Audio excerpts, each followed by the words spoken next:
Asia cup 2025 எனக்கு தெரிஞ்சு one of the weirdest tournaments ever happen அப்படின்னு நினைக்கிறேன். அதாவது மேட்ச் விளையாடி முடிச்சுட்டு கை கொடுக்காம போறது ஒரு பக்கம், மேட்ச் ஆடி முடிச்சு ஃபைனல்ஸ் ஜெயிச்சதுக்கு அப்புறம் கப்பே இல்லாம கப் செலிப்ரேட் பண்றது ஒரு பக்கம், இன்னொரு பக்கம் காண்டேத்துல மாதிரி பாகிஸ்தான் பிளேயர்ஸ் பண்றது ஒரு பக்கம், இந்த மாதிரி வந்து ஏகப்பட்ட விஷயங்கள் நடந்து முடிஞ்சு. பட் ஒரு வழியா வந்து இந்தியா ஃபைனல்ஸ்ல வந்து த்ரில்லர் த்ரில்லர் பயங்கரமான ஒரு த்ரில்லரா போய் முடிஞ்சிருக்குது. ஸோ அதுல வந்து கஷ்டப்பட்டு ஜெயிச்சிட்டாங்க. ஸோ அதை பத்தி தான் வந்து இன்னைக்கு பேச போறோம். பிளஸ் இந்தியாவுடைய இந்த ஹோல் டோர்னமெண்ட்ல அந்த டீம் வந்து எப்படி இருக்குது, எப்படி பெர்ஃபார்ம் பண்ணிருக்காங்க, யார் யார் என்னென்ன பண்ணிருக்காங்க, நல்லா பண்ணிருக்காங்களா இல்லையான்றதான் பேச போறோம். ஸோ வணக்கம் மக்களே, வெல்கம் டு ஆர்டி டாக்ஸ். இங்க கிரிக்கெட் அண்ட் சினிமா ரெண்டு பத்தி பேசுவோம். இது ரெண்டு ஏதாவது ஒன்றுல உங்களுக்கு வந்து விருப்பம் வந்தா கூட சப்ஸ்கிரைப் பண்ணி வச்சுக்கோங்க. இப்போ வந்து வீடியோக்குள்ள போகலாம். ஃபர்ஸ்ட் வந்து இந்தியா வந்து ஜெயிச்ச டீம்ன்றதுனால அதுல இருந்தே போயிடலாம். ஃபர்ஸ்ட் வந்து இந்தியாவுடைய பாசிட்டிவ்ஸ். நேத்து மேட்ச்ல ஃபர்ஸ்ட் என்ன பாசிட்டிவா இருந்துச்சு அதை பேசிட்டு அப்படியே இந்த டோர்னமெண்ட்ல என்னென்ன பாசிட்டிவா இருக்கு பேசிடலாம். சொல்லுங்க. நேத்து match the one and only positive in batting is Tilak Varma. நாங்க இப்ப தயாரிக்கிற ப்ராடக்ட்னாலே தரமா தான் இருக்குன்ற மாதிரி கட் பண்ணுங்க. அன்றே கணித்தார் ரோஹித் சர்மா அந்த மாதிரி. ஆனா இதெல்லாம் தள்ளி வச்சுட்டு அவரோட டெம்பரமெண்ட், அவரோட அந்த வே ஆஃப் ஷார்ட் செலெக்ஷன், அந்த அக்ரெசிவ்னஸ், லைக் அவர் எல்லா பாலும் அடிக்கல. கரெக்டா அவன் பனிஷ் பண்ண வேண்டிய பாலை பனிஷ் பண்ணிட்டு, ரொட்டேட் பண்ண வேண்டிய பாலை ரொட்டேட் பண்ணிட்டு அழகா ஆடி கொடுத்து கடைசி வரைக்கும் அங்க விக்கெட் விடாம நின்று ஜெயிச்சு கொடுத்துருக்காரு. மேபி அவர் விக்கெட் டக்குன்னு விழுந்திருந்தா ரொம்ப கஷ்டமா இருக்கும். அடுத்து அக்ஷர் பட்டேல் மட்டும்தான் ஒரு பேட்ஸ்மேனா இருந்தாரு வெளியே. ஸோ அதுக்கு ரொம்ப கஷ்டமா இருந்திருக்கும். அண்ட் இன்னொரு கிரெடிட் கொடுக்கணும்னா நான் சிவம் துபைக்கு கொடுப்பேன். பவுலிங் ஸ்டார்டிங்ல அந்த 2 ஓவர் பவர் பிளேல போட்ட அந்த 2 ஓவர் அவ்வளோ கண்டெயின் பண்ணி ஃபர்ஸ்ட் ஒரு 4 ரன் தான் கொடுத்தாரு. அந்த மாதிரி ரொம்ப கண்டெயின் பண்ணி ரொம்ப ரெஸ்பான்சிபிலிட்டி எடுத்து ஒரு லைக் ஹர்திக் பாண்டியா மாதிரியான நியூ பால் பவுலர் ஒருத்தர் இல்ல அப்படின்ற போது என்னடா சிவம் துபே ஃபர்ஸ்ட் ஓவர் போடுறான்ற மாதிரி பார்த்துட்டு இருந்தோம். ஆனா he prove that we are wrong. அந்த மாதிரி சூப்பரா போட்டு தந்திருக்கிறாரு, கிளீனா போட்டு தந்திருக்கிறாரு. விக்கெட் எடுக்கல, பட் கிளீனா போட்டு தந்தாரு. அண்ட் பும்ரா ஒரு சைட் பும்ராவை போட்டு பொழந்துட்டு இருந்தாங்க, இவர் இந்த சைட் ரொம்ப காமன் கம்போஸ்டா சூப்பரா ஆடிட்டு இருந்தாரு. ஃபர்ஸ்ட் அந்த ஒரு 12 ஓவர் வரைக்கும் பாக்குறேன், பொழந்துகிட்டே இருந்தானுங்க அவனுங்க. 11 ஓவருக்கு 100 ரூபா என்னமோ அடிச்சிட்டானுங்க. அதான் 170 180 போயிரும் போல. அவ்வளவுதான், நம்ம போன வீடியோல பேசின மாதிரி சாம்பியன்ஸ் டிராஃபி ரீகிரியேட் பண்ணிடுவாங்க போல. பண்ணிட்டா இப்படி இப்படி இப்படின்னு அடிச்சுங்களேன்ற மாதிரி இருந்தது. அதெல்லாம் காப்பாத்துற மாதிரியான குல்தீப் யாதவ் வந்து சூப்பரா பவுலிங் போட்டு அவரை ஃபர்ஸ்ட் அடிச்சாங்க, போலன்னு பொழந்தாங்க அவங்க. அந்த ஒரே ஒரு 3 விக்கெட் எடுத்தான் பாருங்க, அங்கதான் சேஞ்ச் ஆச்சு. ஃபர்ஸ்ட் நீ சொன்ன மாதிரி எனக்கு இப்போ ஒரு ஜெனரேஷன்லயும் இல்ல ஒரு ஸ்குவாட்லயும் சொல்லலாம். இப்போ ஒரு ஸ்குவாட் இருக்கு. இதுக்கு முன்னாடி ரோஹித் சர்மா, விராட் கோலி இருந்த ஸ்குவாட் ஒன்று இருந்துச்சு. அதுக்கு முன்னாடி வந்து தோனி இருந்த ஸ்குவாட் அப்படின்னு இருந்துச்சுல. அந்த மாதிரி இருக்கிறப்போ ஒவ்வொரு ஸ்குவாட்லயும் ஒரு ஆங்கர் ஒருத்தர் இருப்பாரு, கடைசி வரைக்கும் சேஸ் பண்ணி கொண்டு போறது. ஒரு டைம் தோனி இருப்பாப்ல, ஒரு டைம் கோலி இருப்பாப்ல, அந்த மாதிரி ஒவ்வொருத்தவங்க, யுவராஜ் சிங், இந்த மாதிரி நிறைய பேர், சுரேஷ் ரெய்னா, இந்த மாதிரி நிறைய பேர் இருப்பாங்க. கடைசி வரைக்கும் சேஸை கொண்டு போற ஒரு ஆளு. நம்ம சொல்லுவோம் இப்போ சொல்லிட்டு இருக்கப்போ இந்த T20ல முக்கியமா வந்து அபிஷேக் சர்மா வந்து பெரிய ஸ்டாரு, யசஸ்வி ஜெய்ஸ்வால் வந்து பெரிய ஸ்டாரா இருப்பாரு, ஹர்திக் பாண்டியா பெரிய ஸ்டாரு, யார் யாரெல்லாம் பயங்கர ஹிட்டர்ஸா இருக்காங்களோ அவங்க எல்லாம் பெரிய ஸ்டார் சொல்லிட்டு இருக்காங்க. ஆனா என்ன பொறுத்த வரைக்கும் இப்போ இருக்கிற அந்த T20 ஏராவை இந்த டீமா அடுத்த லெவலுக்கு கொண்டு போகக்கூடிய மிகப்பெரிய ஸ்டார் வந்து திலக் வர்மா தான். அவர் தான் எனக்கு தெரிஞ்சு ரியல் பினிஷர். தன்னோட விக்கெட்டை விடாம 20க்கு 3 இருக்கப்போ உள்ளார வந்து அது கடைசி வரைக்கும் அந்த 147ன்றது வெளியே இருந்து பாக்குறப்போ ஒரு சாதாரண ஸ்கோர் மாதிரி இருக்கும். ஆனா அப்ப இருந்த பிரஷரு, ஆப்போசிஷன் பாகிஸ்தான் மாதிரி ஆப்போசிஷன், அது ஃபைனல்ஸ், சின்ன பசங்க எல்லாருமே சின்ன பசங்க. அவர் சொன்ன மாதிரி அவரை விட்டுட்டா அதுக்கப்புறம் ரிங்கு சிங்கும் அக்ஷர் பட்டேல் மட்டும் தான் வெளியே இருக்காங்கன்றப்போ அந்த இதை கடைசி வரைக்கும் கொண்டு போய் ஜெயிச்சு கொடுத்தான் பாரு. அங்க அதுக்கு பெரிய சல்யூட். நான் வந்து ஓகே இன்னும் 10 ரன் தான் இருக்கு, 20 ரன் தான் இருக்குது, நான் ஒரு ரேஷ் ஷாட் ஆடி வந்து அவுட் ஆறேன் அப்படின்லாம் இல்லாம எந்த பால் அடிக்கணும், எந்த பால் அடிக்கக்கூடாது, சிங்கிள் ரொட்டேட் பண்ணணும், டூஸ் எடுக்கணும், அதெல்லாம் வந்து சூப்பரா பண்ணாப்ல. He is going to be the next superstar. அதுதான் வந்து எனக்கு தோணுன ஒரு விஷயம். அது அடுத்து வந்து தூபே டேக்கிங் த ரெஸ்பான்சிபிலிட்டி. நீ சொன்ன மாதிரி பவுலிங்ல அவ்வளவு அழகா போட்டு கொடுத்தாப்ல. அடுத்து வந்து குல்தீப் யாதவ் ஒரு பக்கம் அடி வாங்கினாலுமே வருண் சக்கரவர்த்தி அவருடைய இந்த கன்சிஸ்டன்சி ஒரு பக்கம் இருந்ததுனாலதான் இன்னொரு பக்கம் குல்தீப்பால வந்து ஒரு கம்பேக் கொடுத்து விக்கெட் எடுக்க முடிஞ்சது. வருண் சக்கரவர்த்தி தான் வந்து முக்கியமா ஃபர்ஸ்ட் வந்து 2 விக்கெட் எடுத்து செட் பேட்ஸ்மேன் 2 பேர் வந்து விக்கெட் எடுத்தது வந்து வருண் சக்கரவர்த்தி தான். ஸோ அப்படி எடுத்ததுனாலதான் இந்தியா வந்து ஒரு கம்பேக் கொடுத்துச்சு. அதுக்கப்புறம் குல்தீப் யாதவுக்கு வந்து கொஞ்சம் ஈஸியா இருந்துச்சு கம்பேக் கொடுக்கறதுக்கு, தைரியமா கொஞ்சம் ஃபிளைட் பண்ணி போடுறதுக்கு, அவருக்கு தோணுற பாலை வந்து போடுறதுக்கு அதுதான் வந்து ஹெல்ப்ஃபுல்லா இருந்துச்சு. ஸோ இது வந்து எனக்கு பெரிய பாசிட்டிவா இருந்துச்சு. பும்ராவை அடிச்சாங்க, கடைசியில ஹாரிஸ் ராவ் போயிட்டு அது ஒண்ணு பண்ணா பாரு, உனக்கு ஆகணும்டா. ஆனா அப்பயும் அவன் தெரிஞ்சல. அது வந்து நம்ம பாகிஸ்தான் நெகட்டிவ்ஸ்ல பேசுவோம். வேற வேற என்ன இந்தியாவுடைய பாசிட்டிவ்ல சிவம் துபேயோட பேட்டிங் ஆக்சுவலா. சஞ்சு சாம்சன் மறந்தாச்சு. சஞ்சு சாம்சன் சஞ்சு என் குஞ்சு. அதாவது அவுட் ஆஃப் பொசிஷன்ல ஆடி அவருக்கு பழக்கப்படாத ஒரு பொசிஷனு, ஒரு கஷ்டமான சிச்சுவேஷன்ல உள்ள இறங்கி வந்து எஸ் அவருக்கு ஒரு கேட்ச் விட்டாங்க ஃபைன், பட் அதை கேபிட்டலைஸ் பண்ணிக்கிட்டு ஒரு ஸ்டே பண்ணார்ல, ஒரு பார்ட்னர்ஷிப் பில்ட் பண்ணார்ல, 50+ ரன் பார்ட்னர்ஷிப் பில்ட் பண்ணார்ல, super. he proved like he belongs in that 11 but position வேற, பட் வந்து he belongs in this 11ன்றது வந்து ப்ரூவ் பண்ணிட்டாப்ல. என்ன எடுத்துறா வெளிய பாப்போம், நான் பெர்ஃபார்ம் பண்ணிட்டே தான்டா இருப்பேன் அப்படின்ற மாதிரி. ஏன்னா நம்ம ஒரு காலத்துல பேசியிருக்கோம், சாம்சன் வந்து நம்ம அவ்வளவு சான்ஸ் கொடுத்தா அவன் யூஸ் பண்ணிக்க மாட்டாரு, அவர் வந்து லைக் கன்சிஸ்டன்டா இருந்தாதான் டீம்ல நிலைக்க முடியும், அவர் கன்சிஸ்டன்டா இருக்க மாட்டாருன்னு நம்ம சொல்லிட்டு இருந்தோம். பட் இப்போ அந்த கன்சிஸ்டன்சியா அவர் மெயின்டைன் பண்ணிட்டு வராருன்னு தான் எனக்கு தோணுது. அதே மாதிரி நம்ம போன வீடியோல வந்து இந்தியா கிட்ட மிகப்பெரிய நெகட்டிவா நம்ம சொன்னது வந்து இந்த டைம்ல சூப்பரா பண்ணாங்க கேட்சிங் அண்ட் ஃபீல்டிங் அருமையா பண்ணாங்க. சஞ்சு சாம்சனோட அந்த ஒரு ஹை கேட்ச் ஒன்னு வந்து சஞ்சு சாம்சன் வந்து பாஞ்சு ஒன்னு பிடிச்சாப்ல, டைவ் அடிச்சு பிடிச்சாப்ல. ஆமா பாஞ்சு பிடிச்சாப்ல. நிறைய கேச்சஸ் வந்துச்சு, நிறைய ஃபீல்டிங்ல வந்து ஒரு 2s and 4s எல்லாத்தையும் வந்து கண்ட்ரோல் பண்ணது, தடுத்தது, அதெல்லாம் வந்து சூப்பரா பண்ணாங்க. இன்னொரு பக்கம் வந்து வேற ஏதாவது பாசிட்டிவ், சரி இது வந்து நேத்து மேட்ச்ல நடந்த வந்து பாசிட்டிவ்ஸ். டோர்னமெண்ட் ஃபுல்லா, இந்த டோர்னமெண்ட்ல இவங்க வந்து பயங்கரமான பாசிட்டிவா அப்படின்னா வந்து உனக்கு என்ன தோணுது? இந்தியாவோட பாசிட்டிவ் இதுதான் அப்படின்னு. டோர்னமெண்ட் ஃபுல்லா ஒரு பாசிட்டிவ்னா அது அபிஷேக் சர்மா அண்ட் குல்தீப் யாதவ், இந்த 2 பேர் தான் நான் சொல்லுவேன். 2 பேர் ரொம்ப கன்சிஸ்டன்டா விக்கெட்ஸ் எடுத்துட்டு இருந்தாங்க, ரொம்ப கன்சிஸ்டன்டா அபிஷேக் சர்மா ரன் ஸ்கோர் பண்ணிட்டு இருந்தாரு. எல்லா மேட்சும் அட்லீஸ்ட் ஒரு 30 குவிக் ஃபயர் 30 குவிக் ஃபயர் 50 அந்த மாதிரி ஆடிட்டு இருந்தாரு. அதுதான் ஒரு எப்படி சொல்றது, ஒரு அடுத்து வர பேட்ஸ்மேனுக்கு ஒரு ப்ரெஷர் இல்லாம ஈஸியா அவங்களும் ஒரு ஃப்ளோல ஆட விடுறதுக்கான ஒரு துவக்கமா அவர் வச்சுட்டு போனதுனாலதான் ரொம்ப ஈஸியா மிச்ச மேட்சஸ் எல்லாம் ஜெயிச்சோம் நம்ம. So Abhishek Sharma is going to be the greatest positive of India in this Asia cup. அதுக்கப்புறம் குல்தீப் யாதவ், ஏன்னா எங்கெல்லாம் குல்தீப் யாதவ் அடிச்சாங்க இல்லைன்னு சொல்லல, பட் எங்கெல்லாம் தேவைப்பட்டுச்சோ he gave the breakthrough. அவரா இருக்கட்டும், வருண் சக்கரவர்த்தியா இருக்கட்டும், அந்த 2 மிஸ்ட்ரி ஸ்பின்னர்ஸ் சூப்பரா போட்டாங்க. ஸோ எனக்கு இதை தாண்டி பாசிட்டிவ்னா நான் திலக் வர்மா சொல்லுவேன். திலக் வர்மா லைக் அவரு ஆனா மத்த மேட்சஸ் எல்லாம் அடிச்ச மாதிரியே இருக்காது, ஆனா அவர் அடிச்சாரு 39, 32, ஒரு மேட்ச் 49 நாட் அவுட், இப்ப 60 சம்திங். சோ இவ்வளவுதான் ஒரு அன்சங் ஹீரோ மாதிரி அவரை வெளியவே காட்டாத அளவுக்கு அபிஷேக் சர்மாவோட பெர்ஃபார்மன்ஸும் மத்தவங்களோட பெர்ஃபார்மன்ஸும் ஓவர் ஹைப் பண்ணிருச்சு. So Tilak Varma was consistent. அவர் ஆவரேஜ் அவ்வளவு அதிகமா இருக்கிறதுக்கு காரணம் அவர் நாட் அவுட் பேட்ஸ்மேனா நிறைய வாட்டி இருந்து இருக்கிறாரு, அங்க நின்று முடிச்சு கொடுக்கணும்ன்ற ஒரு பொறுப்பு அவருக்கு இருக்குது. சோ நீங்க அபிஷேக் சர்மா குல்தீப் யாதவ் கூட நான் சொல்லணும்னா நான் திலக் வர்மாவை தான் சொல்லுவேன். வாஸ்தவம் தான். அதுவும் நேற்று ஒரு ஸ்டாட் சொல்லியிருந்தாங்க, கிட்டத்தட்ட ஒரு இதுவரைக்கும் இந்த மேட்சுக்கு முன்னாடி கிட்டத்தட்ட 7 சேஸ் வந்து அவர் வந்து நாட் அவுட்டா இருந்து முடிச்சு கொடுத்திருக்காரு. T20ல 7 சேஸ் வந்து முடிச்சு கொடுத்திருக்காரு. அதனாலதான் சொன்னேன் he is going to be the next super star அப்படின்னு. அபிஷேக் சர்மா அவர் ஆடாம இருந்த ஒரு மேட்ச் தான் இந்தியா பேட்டிங்ல இவ்வளவு ஸ்ட்ரகிள் பண்ணிருக்காங்க. ஒரு மேட்ச் ஆடாம சீக்கிரமா அவுட் ஆனாரு, அது வந்து இந்தியா பயங்கரமா 140. சப்போஸ் அபிஷேக் சர்மா இருந்திருந்தா ஒரு குவிக் ஃபயர் 35 to 40 வந்திருக்கும். இந்த சேஸ் வந்து 16 ஓவர்ல 15 ஓவர்ல முடிஞ்சிருக்கும். அவர் அவுட் ஆன அந்த ஒரு மேட்ச் எவ்வளவு கஷ்டப்பட்டாங்கன்னு தெரிஞ்சிச்சு. ஸோ அதுலதான் எஸ் இதை நம்ம நெகட்டிவ்ல பேசுவோம், பட் அவருடைய இம்பார்ட்டன்ஸ் ஆஸ் அன் ஓப்பனர் எவ்வளவு பயங்கரமா இருக்குன்றத வந்து இந்த மேட்ச்ல வந்து நமக்கு தெரிஞ்சது. ஸோ அந்த அளவுக்கு பயங்கரமா ஆடி கொடுத்திருக்காரு. அப்கோர்ஸ் வந்து வருண் சக்கரவர்த்தி ஒரு பிரில்லியன்ட் ஃபைண்ட் ஐபிஎல் இருந்து நமக்கு அப்படியே கிடைச்சு, தமிழ்நாடு கிரிக்கெட் லீக் தமிழ்நாடுல இருந்து அப்படியே கிடைச்சு ஐபிஎல்ல வந்து அப்படியே வந்து இங்க ஒரு பெர்மனன்ட் ஸ்பாட்டை வந்து பிடிச்சிட்டாரு. அந்த ஒரு டைம்ல நமக்கு வந்து ஒரு ஸ்பின் டியூவோ ஒன்று வந்து கிடைக்கும். ஒரு டைம்ல அஸ்வின் ஜடேஜா இருந்தாங்க, குல்தீப் சஹல் இருந்தாங்க. இப்ப பார்த்தா அப்படின்னா குல்தீப் அண்ட் வருண் சக்கரவர்த்தி வந்து சூப்பரா போட்டுருக்காங்க. அக்ஷர் பட்டேல் எஸ் இன்னும் நிறைய பண்ணிருக்கலாம், பட் ஸ்டில் அதை நம்ம வந்து அப்புறமா நெகட்டிவ்ல பேசுவோம். இப்போதைக்கு டோர்னமெண்ட்ல வேற என்ன பெரிய பாசிட்டிவ் வந்துச்சுன்னா, எனக்கு வந்து ஓரளவுக்கு ஸ்கையோடைய கேப்டன்சி பயங்கரமா டஃப்பான சிச்சுவேஷன் எதுவும் வரல, பட் ஃபைனல்ஸ்ல ஃபர்ஸ்ட் 2 ஓபனர்ஸ் வந்து பாகிஸ்தான் அடிச்சிட்டு இருக்கப்போ கொஞ்சம் அந்த ஃபீல்ட் பிளேஸ்மெண்ட்ஸ் எல்லாம் மாத்தி பவுலர்ஸ் வந்து தைரியமா துபாய்க்கு வந்து ஓவர்ஸ் கொடுத்து நடுவில் வந்து ஸ்பின்னர்ஸ் வந்து ரொட்டேட் பண்ணி அதெல்லாம் வந்து நல்லா பண்ணாரு. ரொம்ப கொஞ்சம் நல்லா ஜாலியா ஒரு ஃபன்னான கேப்டன் மாதிரி இருந்தாரு. இந்த இடத்துல பெருசா ப்ரெஷர் காமிச்சிக்காம ஒரு கூல் அண்ட் கம்போஸ்ட் கேப்டனா இருந்தாரு. ஸோ அதுவே பிடிச்சிருந்துச்சு. அண்ட் இது ஹர்திக் பாண்டியா இல்லாதது இந்த இடத்துல ஒரு பெரிய பிரச்சனையா நான் பார்த்தேன். என்ன அப்படின்னா ஃபர்ஸ்ட் தோனிட்டு ஓபனர்ஸ் வந்து அந்த ஒரு 100 ரன் வரைக்கும் ஆடிட்டே இருந்தாங்கல்ல, அப்ப எனக்கு தோணுனது எல்லாமே ஹர்திக் பாண்டியா இருந்தா ஃபர்ஸ்ட் விக்கெட் ஃபர்ஸ்ட் ஓவர்லயே போயிருக்கும்.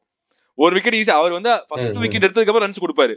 ஒரு விக்கெட் எடுத்துட்டு 3 ஓவர்ல 25 30 கொடுப்பாரு, ஆனா ஃபர்ஸ்ட் விக்கெட் எடுத்துருவாரு. ஸோ அந்த ஃபர்ஸ்ட் விக்கெட் எடுக்காதனால தான் அவங்க செட் ஆனாங்க. ஸோ ஹர்திக் பாண்டியா ஒரு பவுலராகவும் சரி, ஓப்பனிங் பவுலராகவும் சரி, ஒரு பேட்ஸ்மேனா ஓகே, இப்போ திலக் வர்மா ஆடிக்கிட்டு இருக்கப்போ, சஞ்சு சாம்சன் ஆடி இருக்கப்பையும் ஓகே எனக்கு அப்புறம் ஹர்திக் பாண்டியா இருக்காண்டா அப்படின்ற ஒரு தைரியம் வந்து இந்த மேட்ச்ல லைட்டா இல்லாம போயிடுச்சு. அதுவுமே வந்து நான் பார்த்தேன். ஹர்திக் பாண்டியாவும் இந்த இடத்துல பெரிய பாசிட்டிவ், பெரிய கான்ட்ரிபியூஷன் இல்லாத மாதிரி இருந்துச்சு. ஏன்னா நிறைய டைம் அவருக்கு பேட்டிங்கே வரல, பட் ஆஸ் அ பவுலரா வந்து ஓரளவுக்கு நல்லாவே கான்ட்ரிபியூட் பண்ணியிருந்தார். ஸோ அவருமே வந்து சூப்பர். ஸோ இதெல்லாம் வந்து இந்தியாவோட பாசிட்டிவ்ஸ் இந்த டோர்னமெண்ட். அடுத்தது வருவோம் வாங்க, பங்காளியோட நெகட்டிவ். இந்த மேட்ச்ல பாகிஸ்தானுடைய நெகட்டிவ் என்ன சொல்லுங்க? அவனுக்கு மைண்ட் செட் அவனுக்கு மைண்ட் செட் தான் அவங்களோட மெயின் நெகட்டிவா அமைஞ்சது அங்க. லைக் மோர் தேன் அ கேம், மோர் தேன் அ பெர்ஃபார்மன்ஸ், அவங்க எப்படி ஒரு கேரக்டர் ஷோ பண்றாங்கன்றது ரொம்ப முக்கியம் ஒரு கேமுக்கு. என்ன கேமானாலும் இருக்கட்டும், இப்போ கிரிக்கெட்ன்றத ஜென்டில்மேன் கேம்னு ஏன் சொல்றாங்கன்னா அது அவ்வளவு ஸ்போர்ட்ஸ்மேன்ஷிப்பை மதிக்கக்கூடிய ஒரு கேம். அதுல வந்துட்டு இவங்க இந்த மாதிரி ஒரு டெரர் அட்டாக்க சப்போர்ட் பண்ற மாதிரியான ஆக்ஷன்ஸை காட்டுறதுன்றது வந்து எந்த வகையிலையும் நியாயம் இல்லை. ஸோ பெர்ஃபார்மன்ஸ் வைஸ் நான் சொல்லணும்னா டீமே ஒரு மாதிரி சொதப்பலான டீமா தான் எடுத்துட்டு வந்தாங்க இவங்க ஏசியா கப்புக்கு. இதோட பெட்டர் டீமா அவங்க ஸ்குவாடு இருந்திருக்கலாம், பட் அவங்க ஏதோ ஒரு நியூ ஸ்குவாட் எடுத்துட்டு வந்துட்டு கேப்டன்சியும் பெருசா ஒரு கிளிக்கான ஆகாத மாதிரி தான் எனக்கு ஃபீல் ஆச்சு. ஃபைனல்ஸ்ல தான் அவர் ஏதோ கொஞ்சம் நல்லா பண்ண மாதிரி இருந்தது கேப்டன்சி வைஸ். அதையும் தவிர அவர் இதுக்கு முன்னாடி அவரோட இண்டிவிஜுவல் பர்ஃபார்மன்ஸுமே எதுலயுமே நல்லா இருந்தது இல்ல. ஒரு மேட்ச்ல கூட அவர் அடிச்சு தந்தது இல்ல. ஒரு மேட்ச்ல கூட அவர் லைக் எப்படி சொல்றது, ஒரு மஸ்ட் வின் கேம்னு இருக்கும்போது அவர் அடிச்சு தந்தது இல்ல, விக்கெட்ஸ் எடுத்தது இல்ல. சல்மான் அலி சாகா நீங்க சொன்ன மாதிரி சல்மான் அலி ஆகா வலின்னு வச்சிருக்கலாம், அந்த மாதிரி ஆயிடுச்சு. அதான் எனக்கு மெயினா ஒரு அமெச்சூர் கேப்டனா தான் அவர் தெரிஞ்சாரு. இண்டிவிஜுவல் பெர்ஃபார்மன்ஸாவே அவர் இன்னும் இம்ப்ரூவ் பண்ணிட்டு வரணும். மற்றபடி லைக் அவங்களுக்கு அந்த குவிக் ஸ்டார்ட் கிடைச்சத, அந்த மேட்ச் அவங்களுக்கு நல்ல குவிக் ஸ்டார்ட்ஸ் கிடைச்சது. நம்மளாம் பயந்துட்டு இருந்தோம் ஒரு 180 ஒரு 170 பிளஸ்க்கான ஒரு தேடல் இருந்தது. ஆனா அது எப்படி சூப்பரா புல் பேக் பண்ணி இந்தியா இது பண்ணாங்கன்னு நம்ம பார்த்தோம். எப்படி ஆக முடியுமோ அதை காமிச்சிட்டாங்க கரெக்டா. அவங்களோட மிடில் ஆர்டரோட கெப்பாசிட்டி என்னன்றது நல்லா வெளியே தெரியுது. இப்ப நம்ம அவ்வளவு பேசணும். இவரு கீப்பர் ஒரு பேர் ஹாரிஸ் வந்து நல்லா ஆடுவாரு, அவர் வந்து ஒரு கான்ட்ரிபியூட் பண்ணுவாருன்னு பார்த்தோம். பிரீமியம் ஃபாஸ்ட் பவுலர், இப்ப நல்ல பேட்ஸ்மேன் மாதிரி ஆடிட்டு இருந்தாரு. அவரோட நாக்கு இன்னைக்கு மிஸ் ஆச்சு நேத்து. சோ இவ்வளோ லைக் மிடில் ஆர்டருமே பார்த்தோம்னா யாருமே ஆடல, மிடில் ஆர்டர் மாதிரி யாருமே ஆடல காணுங்க. இப்போ இருக்க பாகிஸ்தான் டீம் பவுலிங் வந்து நல்லா இருக்கு, ஓரளவுக்கு நல்லா இருக்கு, அவ்வளவுதான். ஒரு மாதிரி கிரேட்டஸ்ட் பவுலிங் யூனிட்ன்ற மாதிரி எல்லாம் இல்ல. ஸோ இப்படி ஒரு பவுலிங் யூனிட் வச்சுட்டு அவங்க ஸ்கோர்ஸ் நிறைய வைக்கிற மாதிரியான பேட்டிங் டெப்தோ இல்ல பேட்டிங் இண்டிவிஜுவல்ஸோ அவங்க வச்சிருக்கணும். கரெக்டா இதுக்கு செட் ஆகிற இது இந்த டீம்ல சப்போஸ் பாபர் அசாம் இல்ல முகமது ரிஸ்வான் இல்ல 2 பேருமே இருந்திருந்தா ரொம்ப கஷ்டமா இருக்கும் நமக்கு. ரொம்ப கஷ்டமா இருக்கும். என்னதான் நம்ம சொன்னாலும் அவங்க they have their quality. இப்போ ரிஸ்வான் நம்ம பார்த்திருக்கோம், பாபர் அசாமும் நம்ம பார்த்திருக்கோம். இந்த டீம்ல எங்க அவங்க like opening and one down ஆடி இருந்தாலுமே சூப்பரா அவங்க ஸ்கோர் எடுத்துட்டு போயிருப்பாங்க. பின்னாடி கொஞ்சம் நல்ல ஹிட்டர்ஸ் மாதிரியான ஆட்கள் வந்து ஸ்கோர் நல்லா ஹிட் பண்ணி கொடுத்துட்டு இன்னும் கண்டிப்பா ஒரு 170. ஏன்னா அந்த ஆங்கரிங் ரோல் ரிஸ்வான் நம்ம நிறைய வாட்டி பண்ணி பார்த்தோம். 2 பேர் இல்லாதது ஒரு பெரிய அடி. அந்த மிடில் ஆர்டர் காணாம போனதுக்கு முக்கியமான ரீசன் வந்து கமெண்ட்ரி அடிக்கடி சொல்லிட்டே இருந்தாங்க, இந்த பிச்சு வந்து ஃபர்ஸ்ட் உள்ளார வர பேட்ஸ்மேன் வந்து எடுத்த உடனே வந்து ஷாட்ஸ் போறது வந்து ரொம்ப கஷ்டம் சொல்லிட்டே இருந்தாங்க. அதனால தான் ஓப்பனிங் பேட்ஸ்மேன் பார்த்தேன் அப்படின்னா ஃபர்ஸ்ட் எடுத்த உடனே தூபை அடிக்க போயிட்டே இருந்திருப்பாங்க. ஆனா அடிச்சிருக்க முடியாது, ஓடி வந்து ஸ்லோவா போட்டே இருந்தாரு, அடிச்சிருக்க முடியாது. கொஞ்சம் டைம் எடுத்தாங்க. ஃபர்ஸ்ட் பார்த்தா 6.5 runs per over 7 runs per over அடிச்சுக்கிட்டே இருந்தாங்க. அப்புறம் தான் கொஞ்சம் கொஞ்சமா 7.5 8 அப்படி போச்சு. அப்புறம் தான் அந்த 12 ஓவருக்கு 105 102 அப்படின்னு வந்து நின்றாங்க.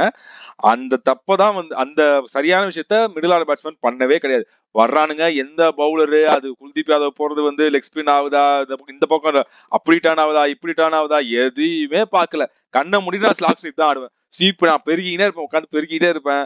ஒரே மாதிரி ஷாட்ஸ் தான் நான் ஆடிக்கிட்டே இருப்பேன். நீ வைடா போட்டாலும் அப்படிதான் ஆடுவேன், நீ ஸ்டம்புக்கு போட்டாலும் அப்படிதான் ஆடுவேன்னா 1-2 ஷாட் போச்சு. வருண் சக்கரவர்த்தி ஒரு 6 அடிச்சாங்க, குல்தீப் யாதவ் 2 6 அடிச்சாங்க. ஆனா அடுத்த பால் அவுட். ஒரு ஓவர்லயும் ஒரு விக்கெட் விட்டுக்கிட்டே இருந்தாங்க கன்சிஸ்டன்டா. ஒரு ஓவர்லயும் ஒரு விக்கெட்டை விட்டே இருந்தாங்க. அப்படி இருக்கிறப்போ மிடில் ஆர்டர் வந்து ஒண்ணுமே பண்ண முடியாது. They have no clue. அவங்க வந்து அப்படி ஒரு பவுலர் ஆடி பழகவே இல்லை. சொல்றேன் அப்படியே பாருங்க. அதான் மிடில் ஆர்டர் கான்ட்ரிபியூஷன் சொல்றேன் அப்படியே பாருங்க. டாப் ஆர்டர் வந்து சயீம் அயூப் வரைக்கும் போயிருது. அதுக்கப்புறம் ஒரு டபுள் டிஜிட் ஸ்கோர் கூட கிடையாது. முகமது ஹாரிஸ் 0, சல்மான் ஆகா 8, ஹுசைன் தலத் 1, நவாஸ் 6, அஃப்ரிதி 0, அஷ்ரப் 0, ரவுஃப் மட்டும் ஒரு 4 அடிச்சான், அதனால 6, அப்ரார் அஹ்மது 1. சோ டோட்டலாவே ஒரு டேமேஜ் ஆயிடுச்சு அங்க. ஏன்னா அவ்வளவு நல்ல ஸ்டார்ட் கொடுத்துட்டு அதை அழகா அவங்க பில் பண்ணிட்டு போயிருந்தாங்கன்னா இந்நேரம் நம்ம ரொம்ப கஷ்டப்பட்டிருப்போம், ஜெயிச்சிருக்க கூட மாட்டோம், ஃபைனல்ஸ் போயிருக்கும். போயிருந்தா கௌதம் கம்பீரோட தலையில ஃபர்ஸ்ட் கை வச்சிருப்பாருங்க, தம்பி நீ கிளம்பு அப்படின்னு, நீ பண்ண எக்ஸ்பெரிமெண்ட் எல்லாம் போதும் கிளம்புன்னு போயிருப்பாங்க. அதனால கௌதம் கம்பீர் பாத்தீங்கன்னா இது பயங்கர அனிமேட்டடா இருந்தாப்ல. அடுத்தது எனக்கு பவுலிங்ல தான் எனக்கு பெரிய, நான் இதெல்லாம் ஃபர்ஸ்ட் நெகட்டிவா ஆரம்பிக்கணும்னு நினைச்சேன். ஹாரிஸ் ராஃப் வந்தியா கேம விளையாண்டியா நினைக்கிறேன், அதான் வந்தியா கேம விளையாண்டியா போய்கிட்டே இரு. உனக்கு நீ போஸ்ட் மேட்ச் இதுல மேட்ச் முடிஞ்சதுக்கு அப்புறம் வசீம் அக்ரம் வந்து கமெண்ட்ரியில இருந்தாப்ல, அவர் சொல்லிக்கிட்டே இருந்த குறை சொல்லிக்கிட்டே இருந்த ஒரே ஆள் வந்து ஹாரிஸ் ராஃப் தான். ரெட் பால் ஆட மாட்டேன்னு சொல்லிட்டான், அவன் ரெட் பால் ஆட மாட்டேன் அப்படின்னு சொன்னாரு. ரெட் பால் ஆட மாட்டாங்கன்னு சொன்னாங்கன்னா அவங்க டீம்ல இருந்து தூக்கிடுங்க, தேவையில்லை. அவர் ரெட் பால் ஆனாதான் லைன் அப் அவருடைய ரன்னிங் அந்த ஒரு ஸ்டைல வந்து கரெக்டா ஆக்க முடியும், அவருடைய லைன் அண்ட் லென்த்தை வந்து கரெக்டா ஆக்க முடியும். அதனால வந்து நீ ஆடல அப்படின்னா நீ வராத, டீமுக்கே வராது அப்படின்றாரு. அவரு ரன் சொன்னாரு, Harris Rauf is run machine but with ball அப்படின்ட்டாரு வாசிம் அக்ரம் ஒரே வார்த்தையில. அவ்வளவு கேவலமா போட்டான். ஒரு 4 பாலுக்கு 5 பால் கரெக்டா போட்டு, ஒரு டைம் ஒரு ஓவர் நினைக்க 17வது ஓவர் என்னமோ 5 பால் நல்லா போட்டான், wide off stump, wide outside off stump, wide off side off stump போட்டு கடைசி பால் 6. மத்த நேத்து பார்த்தா அப்படின்னா பிரீமியம் ஃபாஸ்ட் பாலர் உண்மையாவே பிரீமியம் ஃபாஸ்ட் பாலர் போய் போட்டான். ஸ்பின் பவுலர்ஸ் எல்லாம் நல்லா போட்டு கொடுத்தாங்க, அப்புறம் நல்லா போட்டான். அந்த இவன் Faheem Ashrafa first fast bowler கண்ணுல மயிலா வச்சிருந்தானே, பேர் மறந்துட்டேன், ஃபஹீம் அஷ்ரஃப். அவன் வந்து சூப்பரா போட்டான், ஸ்லோ பாலா போட்டு ஃபர்ஸ்ட் பாலே வந்து அபிஷேக் சர்மா விக்கெட் எடுக்கிறான்.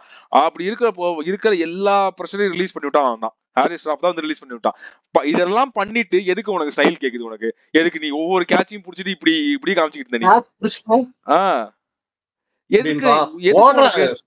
சுமன் கில் கேட்ச், அவதான் ஃப்ளைங் கேட்ச், நல்ல கேட்ச், நான் உண்மையிலே பாராட்டுறேன். ஆனா முடிச்சிட்டு அப்படியே இப்படியே ஓடனா பாருங்க, டென்ஷன் ஆயிடுச்சு எனக்கு. இல்ல அது எதுக்கு உனக்கு, உன்னால ஒழுங்கா பால் போட முடியல, உன் டீம்மேட்ஸ் நல்லா பெர்ஃபார்ம் பண்றானுங்க, அவனுங்க வந்து செலிப்ரேட் பண்ணா பரவாயில்ல, நீ ஒண்ணுமே பண்ணல, நீ எதுக்கு செலிப்ரேட் பண்ணிட்டு இருக்க, வந்து ரன்னை வாரி வழங்கிட்டு இருக்க, இதெல்லாம் தேவையில்லாத விஷயம். அடுத்தது பெரிய நெகட்டிவ் வந்து ஆகாவளி தான், புவர் கேப்டன்சி. அதான் வந்து இவரு பாகிஸ்தான்ல யாரோ ஒருத்தர் கமெண்ட் போட்டிருந்தாரு, ஹஃபீஸா யாரோ ஒருத்தர், பாஸ் கேப்டன் நீங்களே ஒரு ஆஃப் ஸ்பின்னர் தான், 2 லெஃப்ட் ஹேண்ட் பேட்ஸ்மேன் ஆடி இருக்காங்க, தூபே ஒரு பக்கம் திலக் ஒரு பக்கம், நீங்க வந்து ஒரு ஓவர் போட்டுக்கணும்ல, நீ வந்து என்ன பண்ணிட்ட, அப்புறம் கட் பண்ணிட்ட, நவாஸ ஒரு ஓவர்லயே நீ கட் பண்ணிட்ட, நீ ஒரு ஓவர் கூட வந்து போடல, நல்ல பவுலர்ஸ் எல்லாத்தையும் விட்டுவிட்டு நீ ஹாரிஸ் ராஃப்க்கு வந்து 15வது ஓவர் கொடுக்குற, 17வது ஓவர் கொடுக்குற அப்படின்னா எப்படி மேட்ச் ஜெயிக்க முடியும்? ஜஸ்ட் பிகாஸ் வந்து லெஃப்ட் ஹேண்டர்ஸ் ஆடுறதுனால லெஃப்ட் ஹேண்ட் ஸ்பின்னருக்கு கொடுக்க மாட்டேன், நான் வந்து இவனுக்கு கொடுக்க மாட்டேன், அவனுக்கு கொடுக்க மாட்டேன், எல்லாத்தையும் கட் பண்ணி ஹாரிஸ் ராஃப்க்கு வந்து அம்பி நீ கொடுத்த அப்படின்னா எப்படி போட முடியும்? நீ வந்து ஒரு ஓவர் போடல, நீ வந்து சரி ஓகே நான் பேட்டிங்ல ஒழுங்கா பண்ண முடியல, என்னால நான் பவுலிங்ல வந்து 2 ஓவர் போட்டு கொடுக்குறேன், நான் வந்து கண்டெயின் பண்ணி கொடுக்குறேன், நீ பண்ணவே இல்லை, சும்மா நின்றுட்டோம்னா எப்படி மேட்ச் ஜெயிக்க முடியும்? Waste. They didn't come to win the match. They just wanted to show attitude. Performance 0%, attitude 100% இருக்குடா அந்த மாதிரி. இது போஸ்ட் மேட்ச் பிரசன்டேஷன் இஷ்யூ ஆச்சு. ஆமா, கப்பு வாங்க வரல. சொல்லுங்க, அத பத்தி என்ன நினைக்கிறீங்க? நான் நினைக்கிறது என்னன்னா, அதேதான் நம்ம ஸ்டார்டிங்ல என்ன சொன்னோமோ அதேதான், வந்துட்டீங்க விளையாடிட்டீங்க, கை கொடுக்கறது எப்படி சொன்னோமோ கொடுக்கறது கொடுத்துட்டு போங்க, சரி உங்களுக்கு இவங்க பண்ணது பிடிக்கல, இவங்க பிளேயர்ஸ் எல்லாம் ஓவரா பண்றாங்கன்னா பிளேயர்ஸை விட்டுருங்க, கப்பை அவன் கொடுக்குறாங்கன்னா வாங்கிட்டு போயிடுங்க, அப்படி பண்ணிருக்கலாம். இல்ல வேற இன்னொருத்தர் கூட சேர்ந்து கொடுங்கன்னு சொல்லி வாங்கிட்டு போயிருக்கலாம். அப்படின்னா என்ன பண்ணணும், பாகிஸ்தான்கார பவுலிங் போறான், நீ பேட்டிங்கே பிடிச்சிருக்க கூடாது, பேட்டிங் பண்றப்போ அவன் பேட்டிங் பண்ணா நீ பால் போட்டுருக்க கூடாது, வேற யாரையாவது கூட்டு நீ பவுலிங் போடுறா அப்படின்ட்டு போயிருக்கணும். சோ அது தேவையில்லை. இது எனக்கு தெரிஞ்சு இது வந்து பிளேயர்ஸ் அவங்களால எதுவும் பண்ண முடியாது, பட் பிசிசிஐ பண்ணிருக்கணும், ஏதாவது பண்ணிருக்கணும். எனக்கு தெரியல ஏன் இவங்க வந்து ஸ்போர்ட்ஸையும் இந்த பாலிடிக்ஸையும் ஏன் ஒண்ணு சேர்க்கிறாங்க. மேட்ச்ல பிளேயர்ஸ் சேர்த்துக்கிறது ஓகே, அவனுங்க லூஸ் பசங்க உள்ளுக்குள்ள என்னமோ பண்றானுங்க, அது ஓகே. நீ அதை நெக்லெக்ட் பண்ணிட்டு இல்ல அங்கேயே மூஞ்சி லட்சம் மாதிரி பேசிட்டு ஒரு சின்ன ஒரு ஃபேஸ் ஆஃப் மாதிரி வச்சுட்டு போயிருக்கலாம். ஆனா நீங்க கப்பு வாங்க மாட்டேன், நான் இவருக்கு கையில தான் வாங்கணும்னா நான் வாங்க மாட்டேன்றது ரொம்ப தப்பு. நீ இதுக்காக தான், நீ பிரைஸ் பண்ணிக்காக ஆடல, நீ கப்புக்காக ஆடி இருக்க. கப்புதான் உனக்கு ஃபர்ஸ்ட், அதுக்கப்புறம் தான் பிரைஸ் பண்ணி. கப்ப நீ நீ அட்லீஸ்ட் வேற யாராவது தாங்க, இல்ல வேற யாராவது சேர்ந்து கொடுங்க, நாங்க வாங்கிக்கிறோம், இவர் மட்டும் தராருன்னா வாங்குறது இல்ல அப்படின்னாவது சொல்லியிருக்கலாம். சுத்தமா அப்படி நெக்லெக்ட் பண்ணது வந்து ரொம்ப தப்பு. அது எனக்கும் ஏதாவது தோணுச்சு. இது ஜஸ்ட் அது அகைன் இது வந்து ரொம்ப பயங்கரமா ரிப்போர்ட்டா வரணுன்றதுக்காக பண்ணாங்களா இல்ல யார் டிசிஷன் அதெல்லாம் தெரியல. ஆனா எனக்கு என்னமோ வாங்கியிருக்கணும், வாங்கிட்டதுக்கு அப்போ வாங்கிட்டு செலிப்ரேட் பண்ணிருக்கணும்ன்றதான் எனக்கு தோணுச்சு. பட் ஃபைன், அது ஒரு பக்கம் இருக்கட்டும். இன்னொரு பக்கம் வந்து இப்போ நம்ம முக்கியமான கட்டம் இந்தியாவுடைய negatives towards T20 world cup பார்த்தோம் அப்படின்னா அந்த நோக்கி பாக்குறப்போ இந்தியா கிட்ட இருக்கிற நெகட்டிவ்ஸ் என்னன்றது. ஐயா, நான் தயவு செஞ்சு சொல்றேன், இந்த சுமன் கில்ல மட்டும் வைஸ் கேப்டன்ல இருந்து எடுத்து ஸ்குவாட்ல இருந்து எடுத்து விட்டுருங்கய்யா. அப்படியே அவனும் ஆடுவான். ரெண்டே மேட்ச் ஆடினான். ஒன்னு 48, இன்னொன்னு 29 என்னமோ அடிச்சான். மத்த எந்த மேட்சும் ஆடலைங்கய்யா அவன். ஸ்கை அந்த மேட்ச் கூட ஆடலையா? அவரே தூக்குங்க. கேப்டன் வைஸ் கேப்டன் ரெண்டு பேருமே ஒண்ணும் பண்ணல. ஓகேதான், ஆனா ஸ்கையோட பொட்டன்ஷியல் நம்மளுக்கு தெரியும். சுமன் கில்லும் அப்படிதானே ஐபிஎல்ல கன்சிஸ்டன்டா கடைசி 2 சீசன் அடிச்சிருக்காரு 700 ரன்ஸ். இந்த ஸ்பாட்டை இன்னும் நல்லா ஆடுறதுக்கான பிளேயர்ஸ் வெளியே இருக்காங்கல்ல. அதுவும் கரெக்ட் தான். நீங்க அவரை 3 ஃபார்மேட் கேப்டன் ஆகணும்ன்றதுக்காக தான் அவருக்கு வைஸ் கேப்டன்சி கொடுத்து உள்ள ஆட வைக்கணும்ன்ற மாதிரி பிளே பண்றீங்க. அப்படி இருக்கும்போது லைக் அவரோட நல்லா ஆடக்கூடிய சாய் சுதர்ஷனும் சரி, அவருக்கு ஈக்குவலா ஆடக்கூடிய இவர் எஸ்எஸ்வி ஜெய்ஸ்வாலும் சரி, இவ்வளவு சான்ஸ் விட்டுட்டு அவங்க சும்மா உட்காந்துட்டு இருக்கும்போது ஸ்குவாடிலே சஞ்சு இருக்காரு, அவரை தூக்கி போடுங்க சார் உள்ளார. அதான் சஞ்சு கூட ஓப்பனிங் ஆடலாம், சூப்பரா ஆடுவாரு. ஸோ இவ்வளோ இருக்கும்போது எனக்கு தெரியல. ஏன்னா ஸ்கை வந்து இன்டர்நேஷனல் கேரியர்ல அவர் ப்ரூவ் பண்ணியிருக்காரு, பண்ணாமலாம் இல்லை. ஏன்னா ப்ரூவ் பண்ணாம அந்த நம்பர்ஸ் அந்த ஸ்ட்ரைக் ரேட்டே அவருக்கு வந்திருக்காது. 160+ ஸ்ட்ரைக் ரேட்டு ஒரு ஒன் டவுன் பேட்ஸ்மேனுக்கு இருக்குன்னா அது சாதாரண விஷயம் கிடையாது. ஸோ லைக் ஓகே, இதுக்கு மேல நீங்க சுப்மன் கில்லுக்கு சான்ஸ் கொடுக்கறதுனாலும் பிரச்சனை இல்லை. ஆனா வைஸ் கேப்டனா கொடுக்காதீங்க, இதுதான் என்னோட கருத்து. வைஸ் கேப்டன் வேற யார கூட வைங்க. அங்கதான் பிரச்சனை வந்து சொல்லுவாங்கல்ல, இந்த ஒரு ஸ்பாட் போயிருது. வைஸ் கேப்டனா ஒரு கன்ஃபார்ம் உள்ள ஆடி ஆகணும். சோ வேற யாருக்கும் உங்களுக்காக அங்க ட்ரை பண்ணி பார்க்க முடியாது. இப்ப அபிஷேக் சர்மா கூட நீங்க எஸ்எஸ்வி ஜெய்ஸ்வால்னாலும் சரி, சாய் சுதர்ஷன்னாலும் சரி, ஒரு 2 லெஃப்ட் கூட இருக்கட்டுமே, என்ன ப்ராப்ளம் இல்லையா? சஞ்சுவை தூக்கி போட்டுட்டு 1 டவுன் சாய் சுதர்ஷன் 1 டவுன் ஜெய்ஸ்வால்னு ஆட வைங்க. அந்த இடத்துல சொல்லுவாங்கல்ல, ஃபர்ஸ்ட் டீம் 11 செலக்ட் பண்ணுங்க, செலக்ட் பண்ணிட்டு அதுக்கப்புறம் கேப்டன் வைஸ் கேப்டன் செலக்ட் பண்ணுங்கன்னு சொல்லுவாங்கல்ல. நம்ம ஆளுங்க அப்படியே ஆப்போசிட்டா பண்ணிருக்காங்க. கேப்டன் வைஸ் கேப்டன் செலக்ட் பண்ணிட்டு அவங்கள வந்து 11க்குள்ள வந்து நுழைச்சிட்டானுங்க, திணிச்சிட்டானுங்க.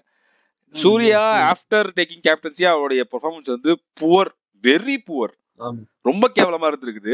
இப்ப இதுவே ஒரு கேப்டனா இல்லாம சுப்மன் கில் வைஸ் கேப்டனா இல்லாம இருந்தாரு அப்படின்னா சுப்மன் கில்லோட பிளேஸ்ல சஞ்சு சாம்சன் உள்ள வந்திருப்பாரு, சூரியகுமாரோட பிளேஸ்ல வந்து ஸ்ரேயஸ் ஐயர் உள்ள வந்திருப்பாரு, பெர்ஃபார்மன்ஸ் மட்டும் வச்சு பார்த்துருந்தா அப்படின்னா.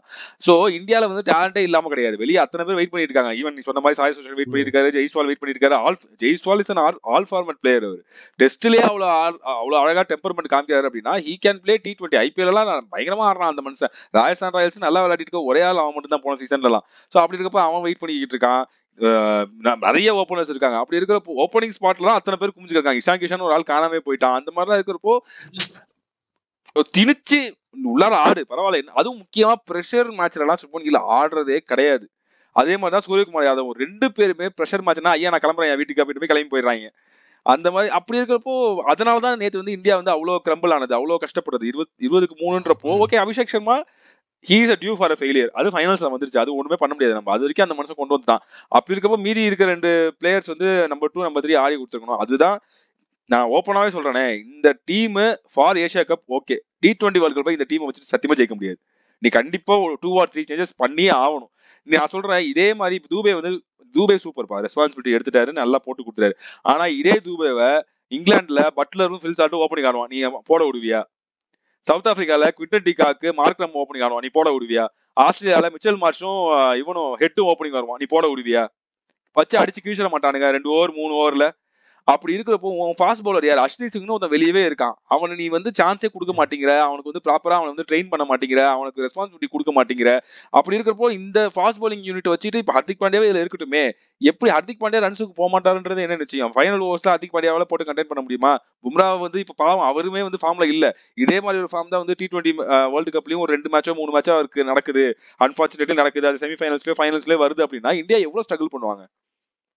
அதுதான் எனக்கு கேள்வியா இருக்கு. இந்த டீம் கண்டிப்பா they are not fit to win T20 World Cup. They are not fit to defend T20 World Cup. அதுதான் எனக்கு தோணுச்சு. அதுக்கப்புறம் ஒரு நெகட்டிவா சொல்லணும்னா ஸ்கை வந்து டெஃபினட்டா he should turn up. ஒரு ஒரு மேட்ச் அவேர்னஸ் அவருக்கு இருக்கு. இதெல்லாம் நம்மளுக்கு சொல்ல தேவையில்ல. ஒரு நல்ல எக்ஸ்பீரியன்ஸ்டான பிளேயரு. ஐபிஎல் அவ்வளவு கன்சிஸ்டன்டா இருந்திருக்கிறாரு. ஒரு நேஷனல் சைடுன்னு வரும்போது இன்னும் கொஞ்சம் ரெஸ்பான்சிபிலிட்டி எடுத்து அவர் ஆடணும்.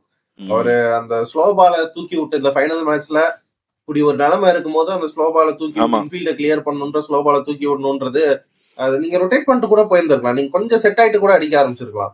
உங்களுக்கு தெரியும் பிச்சை பத்தி. எடுத்தவொடனே வந்து அடிக்கிறது மாதிரியான பிச் அது கிடையாது. அப்படி இருக்கும்போது கொஞ்சம் அந்த ரெஸ்பான்சிபிலிட்டி இருந்திருந்தா நேத்து அவர் விக்கெட் விட்டுருக்க மாட்டாரு. நேத்து அவரும் கொஞ்சம் நல்ல ரன் ஸ்கோர் பண்ணி இன்னும் கொஞ்சம் ப்ரெஷர் கம்மியா இருக்கும்.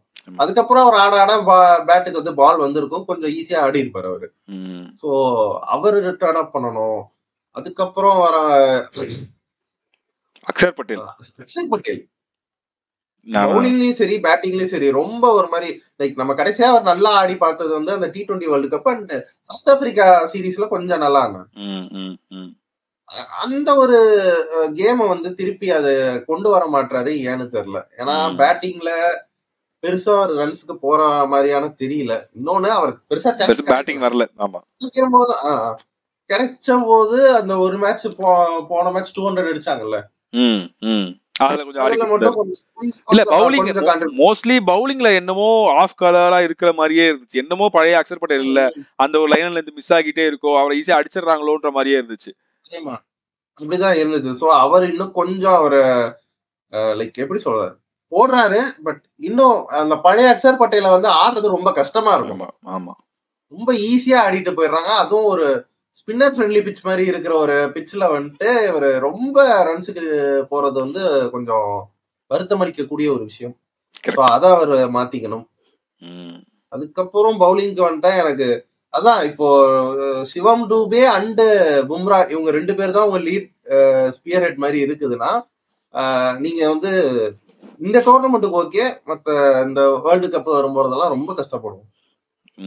எனக்கு ஓகே இந்த 2 ஸ்பின்னர் காம்போ ஓகே, பட் இன்னும் கொஞ்சம் ஆல்டர் பண்ற மாதிரியான ஒரு பவுலிங் யூனிட் வேணும். ஒரு 2 பேசஸ் இருக்கணும். 2 பேசஸ் வந்து லைக் ப்ராப்பர் பேசஸ் இருக்கணும். ஹர்திக் பாண்டியா வந்து பேசர் தான், பட் ஸ்டில் மீடியம் பேசர்ன்ற மாதிரி இருக்கிறாரு. கரெக்ட். இந்த சிவம் டுபேவும் ஒரு மாதிரி இவங்கெல்லாம் எப்படின்னா ஒரு போடுவாங்க.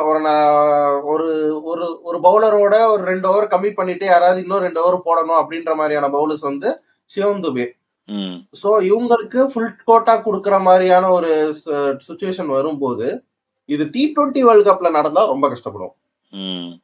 சோ ஒரு பேஸ் அட்டாக்னு இருக்கும்போது எனக்கு தெரிஞ்சு T20 பொறுத்த வரைக்கும் ஒரு 2 நல்ல பேசஸ், அதுக்கப்புறம் நீங்க எத்தனை பேசஸ்னாலும் வச்சுக்கோங்க. ஆல்ரவுண்டர் பேசரு இல்ல வெறும் பேசர், மீடியம் பேசரு அப்படின்ற மாதிரி வச்சுக்கோங்க. இந்த டீம் குட் டீம் தான், பட் ஒரு 2-3 மாடிஃபிகேஷன், முக்கியமா captain and vice captain role. பவுலிங்ல அர்ஷதீப் உள்ளார வரணும்.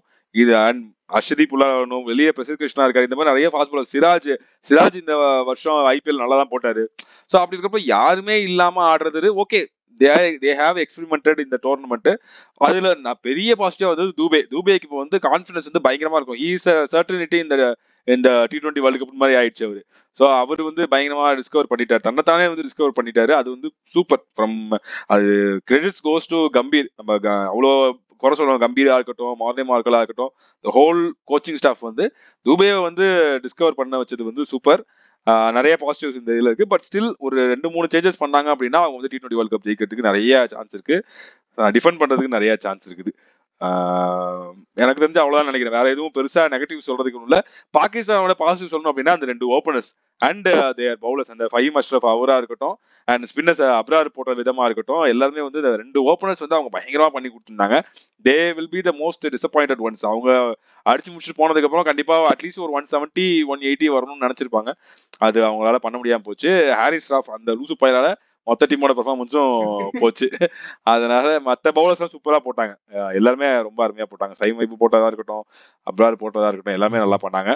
So Pakistan has their positives. But வந்து இன்னும் நல்ல டீம். இந்த டீம்லாம் வச்சுட்டு ஒன்றுமே T20 வேர்ல்டு கப்லாம் வந்தா இன்னும் பயங்கரமா அடி விடும். இந்த டோர்னமெண்ட்லேயே இவ்வளவு அடி விழுது அப்படின்னா T20 வேர்ல்டு கப்லாம் இன்னும் பயங்கரமா அடி விடும். ஸோ அதனால வந்து ஒண்ணுமே பண்ண முடியாது. பார்ப்போம். இவங்க அந்த வடிவேல் சொல்லுவாங்கல்ல, ஏரியாவுக்கு வா, தெருவுக்கு வா, வீட்டுக்கு வான்ற மாதிரி. இப்போ இந்த மேட்ச் முடிஞ்சிருச்சு, ஃபைனல்ஸ்க்கு வாண்டானுங்க. ஃபைனல்ஸ் முடிஞ்சிருச்சு, இப்போ T20 வேர்ல்டு கப் வாண்டானுங்க. அதனால லெட்ஸ் சி. அடுத்தது இப்போ நமக்கு ஆஸ்திரேலியா டூர் இருக்குது. அதுதான் that will be the biggest test. T20 world கப்புக்கு முன்னாடி அதுதான் பெரிய ஒரு டெஸ்டா இருக்கும். அந்த ஆஸ்திரேலியன் ஸ்குவாட்ல எப்படி ஆட போறாங்கன்றத வந்து பார்ப்போம். ஸோ T20 வேர்ல்ட் கப்ல அவங்க வந்து என்ன மாதிரி ஸ்குவாட் செலக்ட் பண்ண போறாங்கன்றது பார்ப்போம். அடுத்தது India vs west Indies series ஒன்று இருக்குது, அது எப்படி போக போகுதுன்றத பார்ப்போம். So best wishes. அப்புறம் கடைசியா ஆஸ்திரேலியா கூட ஓடிஐ சீரிஸ் வருது. அது சில பேருக்கு கடைசி சீரிஸா இருக்கும்னு நிறைய ரூமர்ஸ் வந்துகிட்டு இருக்கு. சொல்லாதீங்க சார், சொல்லாதீங்க, வேண்டாம் சார். நான் அழுவுறதுக்கு ரெடியா இல்ல சார், வேண்டாம் சார். யாருமே ரெடியா இல்ல, but what to do, life has to go on. Correct தான், பாப்போம். நீங்க பண்றது பண்ணுங்க, கொஞ்சம் நிதானமா பொறுமையா இறக்குங்க. படக்குன்னு முடிச்சுட்டு படக்குன்னு போனீங்கன்னா ஒண்ணும் பண்ண முடியாது.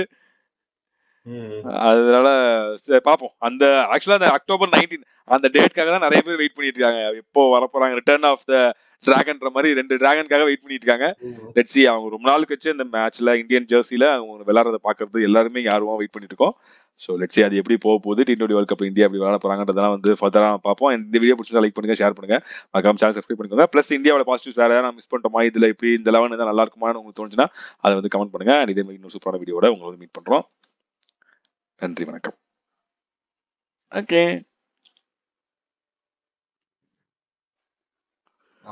35 minutes. எஸ்.